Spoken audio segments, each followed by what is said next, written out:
Sud Radio, le coup de cœur des libraires. Valérie Expert, Gérard Collard. Avec vous sur Sud Radio pour l'actualité des livres avec Gérard Collard, libraire à Saint-Maur. L'actualité des livres, ça fait émission sérieuse. C'est un peu sérieux. Ouais, j'aime bien voilà. ça. L'actualité des livres, avec Gérard Collard, libraire à Saint-Maur. Bonne nouvelle, il va y avoir un salon international du livre de poche à Créteil. Avec plus de 200 auteurs dans un parc sublime, franchement. Ce sera au mois de juin, dernier week-end de juin. 28 et 29 juin. Là, vous commencez à noter vos... Voilà, prendre les billets de train pour ceux qui habitent loin. Il y aura des auteurs absolument formidables. Il y aura tous les polars, les grands écrans. Enfin, ça va être génial. Grand succès à chaque fois de ces éditions de Créteil en poche. Alors, on commence par quoi, Gérard ? Alors, il y a des livres qui ont des destins, vous savez. Je ne vais pas vous raconter vraiment l'histoire, mais j'ai une amie qui me dit j'ai une amie qui a écrit un livre, elle aimerait bien que tu le lises. Ça, on n'aime pas. Ça, j'ai l'habitude. Alors, généralement, je ne le lis pas. Hein, donc, et puis là, je ne sais pas, j'ai Tiphaine Dumontier, Dans le ventre des filles, chez Grasset. Et c'est absolument, j'ai été touché, j'ai été bouleversé. Et puis, alors, c'est l'histoire d'un couple très sympa. Ils ont un enfant, Arthur. Il a 2 ans et demi, je crois. Et puis, elle tombe enceinte et elle va chez le gynéco, elle se fait une écho et là commence le problème, c'est-à-dire qu'elle en a un qui est super. Donc et elle tout. Elle est enceinte de jumeaux. Voilà, et elle en a un petit il y a un problème. Et c'est tout... alors, qu'est-ce qui va se passer avec ce second, celui qui n'est pas très bien? C'est le parcours de cette femme. Mais alors, c'est absolument incroyablement écrit. Je suis rentré dedans. Et puis alors là, c'est la distance qu'il y a entre l'homme et la femme. C'est-à-dire que... Non, mais c'est vraiment quand elle ressent dans son corps. Je veux dire, moi, en tant que père ou en tant qu'homme, vous pouvez imaginer, mais c'est... Et c'est écrit au quotidien. C'est-à-dire que dès les premières pages, j'ai été pris parce que elle est là. Alors on la met, elle est nue, elle se dit mais pourquoi on me retire ma petite culotte alors qu'on va me mettre du truc au-dessus. Elle se sent déjà pas bien, elle est avec son mari. Et puis il y a le gynéco là qui est un peu froid, un peu voilà. Et puis elle commence à le sculpter, puis il fait ah. Et là tout d'un coup il s'arrête, il y a une sonnette et en fait c'est quelqu'un qui vient livrer une machine. Il la laisse tomber. Il va chercher la machine et tout, et là ils sont tous les deux, ils regardent l'écran, ils se disent il y a quelque chose qui va pas. Et il revient. Et c'est voilà, tout ça c'est au quotidien, c'est-à-dire qu'elle vous décrit. Et puis il y a le courage de ces gens. Enfin et il y a alors c'est horrible à dire, il y a du suspense parce qu'on se demande comment ça va se terminer. Le petit là, le tout petit, comment est-ce qu'il va se passer quelque chose de dramatique ou pas de dramatique? Est-ce qu'ils vont arriver à le sauver? Et alors c'est le parcours d'une femme et d'un homme au quotidien. Avec il y en a qui sont formidables, il y a des gens il y a dans le personnel médical, il y en a qui sont formidables, puis il y en a d'autres qui sont d'une distance, mais d'un mépris presque, enfin on se demande s'ils ont un sens de l'humanité. C'est tout ça, c'est absolument je l'ai pas lâché, je l'ai lu en une nuit et Dieu sait c'est pas mon truc hein. En plus en ce moment j'ai pas envie de lire. Non, c'est ça, ce que j'allais vous dire, le sujet est pas, et j'ai été ému évident. par les deux, c'est presque... Je vais peut-être même faire tuer, mais c'est un livre d'aventure. Je veux dire, c'est une aventure humaine.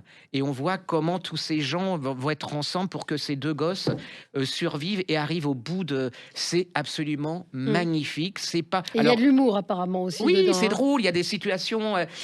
il y a un moment, comme vous et moi, c'est-à-dire qu'il y a un moment, elle va à sa consultation, il pleut, elle se dit, mais pourquoi j'ai mis mes petites chaussettes à petit cœur avec mes baskets, j'ai les pieds mouillés.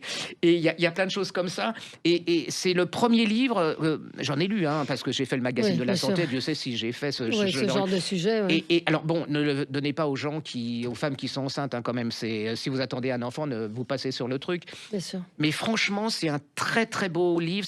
C'est très bien écrit. C'est un très beau témoignage.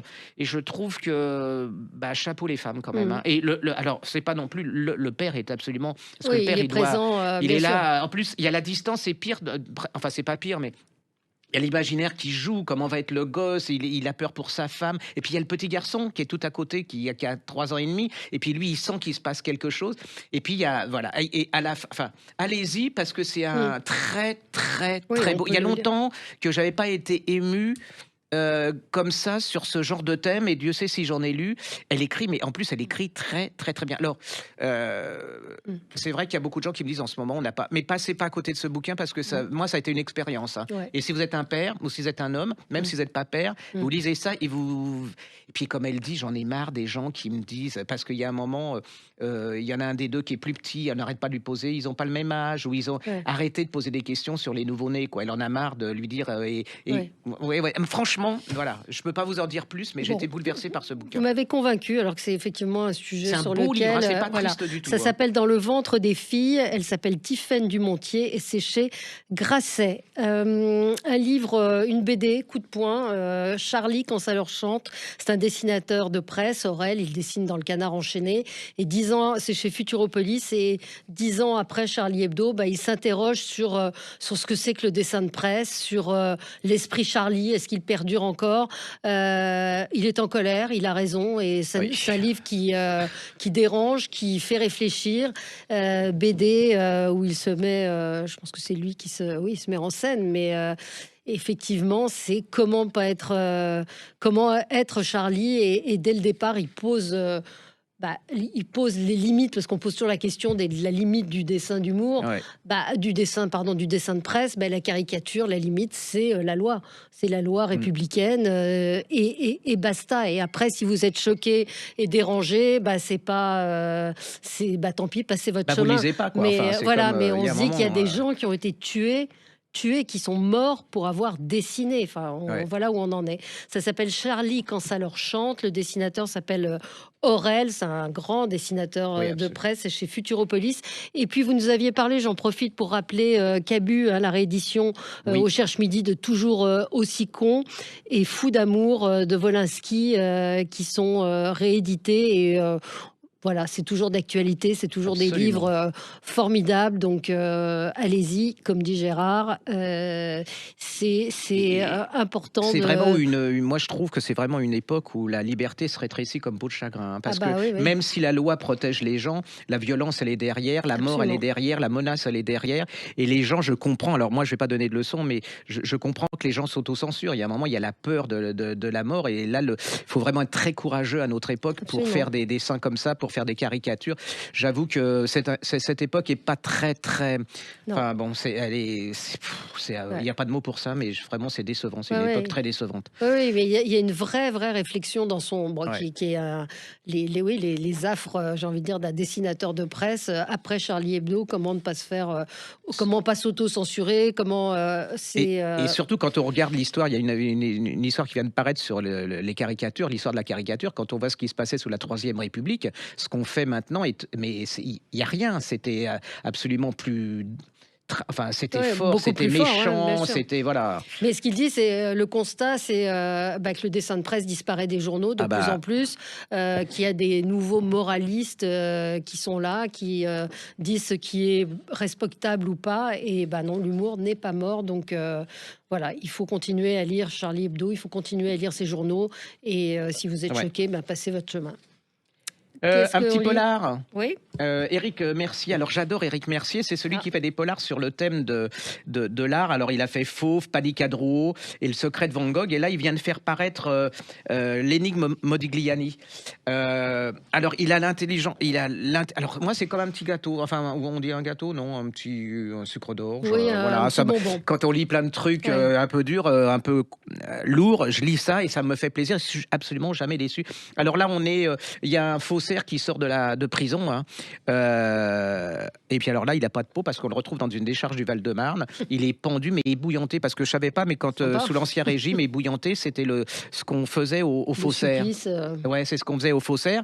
Et donc, il y a des inspecteurs qui mènent l'enquête, hein. Et puis au même moment, sur le marché de l'art, il y a un Modigliani, le portrait d'une femme qui apparaît. C'est un tableau complètement inconnu.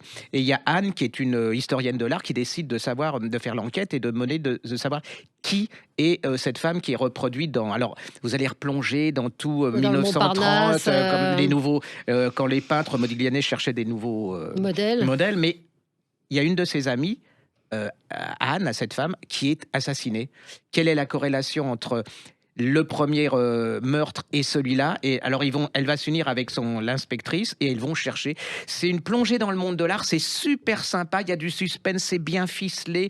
Franchement, si vous aimez l'art et puis le polar, c'est une alliance absolument voilà, délicieuse, efficace, intelligente. Et puis, on apprend plein de trucs. Moi, on replonge dans une époque et ce type écrit très, très, très bien. Et allez, faut tout lire de lui. Ouais, Éric Mercier, donc l'énigme Modigliani, donc vous nous le oui, conseillez. allez-y, franchement, pour les vacances, voilà. Alors, un coup de cœur, coup de gueule. Le restaurant des recettes oubliées de Hisashi Kashiwai. On avait beaucoup aimé. Les deux premiers. Mais je reçois ce livre et je me dis, mais c'est une réédition. Le titre est le même. Et non, en dessous, il y a marqué à la carte. Et donc, on a eu ce débat avec Gérard en disant, mais c'est. Alors, mais on a lu à la librairie aussi. Hein, alors, je ne l'ai pas encore lu parce que je pensais que c'était une réédition du premier. Et en fait, non, le premier qui est formidable, hein, le restaurant des recettes oubliées. Là aussi, vous allez vous régaler si vous voulez dans un petit restaurant dans les ruelles de Tokyo. C'est vraiment très bien. C'est vraiment très bien. Donc, il y avait eu le premier donc, qui s'appelait le restaurant des recettes oubliées. Le deuxième qui s'appelait Deuxième Service et celui-ci qui s'appelle À la carte. Donc, je vais me précipiter pour le lire. Ils ont toujours des couvertures très sympathiques, très, très, très doux. Mais il faudrait leur signaler peut-être qu'ils mettent tome 3 ou un truc quelque chose comme ça. Parce que j'ai cru que c'était pas. Voilà. Donc, on est content. On a un livre à découvrir. On marque une pause et on se retrouve dans un instant avec vous sur Sud Radio. Sud Radio, le coup de cœur des libraires. Valérie Expert, Gérard Collard. Alors, Gérard, on continue notre revue de livres de la semaine. Oui. Et les gens cherchent, vous savez, c'est des gros bouquins qu'on commence. Et c'est le seul moment où on a le temps, vraiment. Et je ne sais pas si je vous en avais parlé, mais j'ai décidé d'être répétitif, donc je allez-y. Complètement. Hein. C'est de Karine Resset, ça s'appelle Dans la maison d'été, chez Flammarion. Et c'est absolument... Alors là, vous allez vous y plonger, vous commencez. C'est l'histoire de... C'est une maison. Sûr. Alors, c'est l'histoire de... c'est un couple, hein, on est dans les années 80. Il y a Rose. Alors, Rose, c'est une femme, vous savez, comme ces femmes qui dirigent leur famille, enfin, qui sont là, qui sont la référence, les femmes maîtres. Enfin, c'est ça. Et donc, elle décide, sa mère et son père sont tués dans un accident de voiture. Et elle décide de tourner la page et d'acheter une maison au Pouliguen. Ça s'appelle les Acacias. Donc, et là, vous allez avoir sur 4 générations, ça commence dans les années 80 jusqu'à nos jours. C'est une vraie saga. Et voilà, c'est une vraie saga. Et alors, vous les suivez, il y a les petits-enfants, il y a les enfants. Alors, il y a tout, il y a les petits bonheurs, il y a les drames, il y a les morts, il y a les naissances, il y a les anniversaires. Puis, vous savez, on va sur la plage, il y a le soleil, le vent. Enfin, on a tous un peu connu comme ça. Enfin, sûr, on n'a pas forcément une maison, mais on a toujours eu des moments de vacances où on se retrouvait. Et vous êtes dedans, vous lâchez pas. Alors, il y en a que vous aimez plus que d'autres, il y en a que vous détestez. Et puis, il va arriver une chose, c'est que c'est comme les repas de Noël, quand la maman ou le père meurt, la famille, elle se disloque un peu. Ils vont vendre les hortensias. Et là, vous avez envie de dire, vous êtes dedans, je veux dire, mais on va vous aider. Enfin, si c'est une question d'argent, fermez pas cette maison, continuez. Mais c'est complètement avec des amis. Puis je me dis, mais il faut qu'on continue à aller j'espère qu'elle va faire la suite. Il faut continuer à nous raconter l'histoire de ces gens. C'est un peu comme ces feuilletons de télé, vous savez, ces séries où on attend la saison d'après. Et vous êtes complètement... Vous allez vous y retrouver, hein, parce que vous y retrouvez votre oncle, le cousin que vous supportez pas, la neuneu qui fait ses coups en douce, celle que vous aimez. Voilà. C'est les jeux sur la... Vacances, alors... Donc, comment ça s'appelle ? Ça s'appelle, je vais vous le dire, Dans la maison d'été. Attention, attends. Ah oui, ça s'appelle Dans la maison d'été de Karine Resset, c'est chez Flammarion. Resset, ça s'écrit comment ? R-E-Y-2-S-E-T. Et elle a écrit d'autres choses, dont un petit dont je me souviens pas, mais on vous mettra la référence dans le podcast, qui était absolument fabuleux. Très bien. Un petit livre très mignon. C'est super. Salut les amoureux, Emmanuel Bergougnou et Amélie Lafetteur. C'est chez Larousse Jeunesse. C'est un petit garçon qui comprend pas très bien ce qui lui arrive. Il a 8 ans. Il a plus faim. Il s'appelle Marcel. Hein, et puis Marcel, il est un peu... il a des grands yeux. Son père lui dit, mais qu'est-ce qui se passe ? Rien à l'école. Il tombe de sa chaise. Il a des papillons dans le ventre. Ça le chatouille. Il chante des chansons qui collent comme du chewing-gum. C'est une petite histoire. C'est l'amour. C'est l'amour, absolument.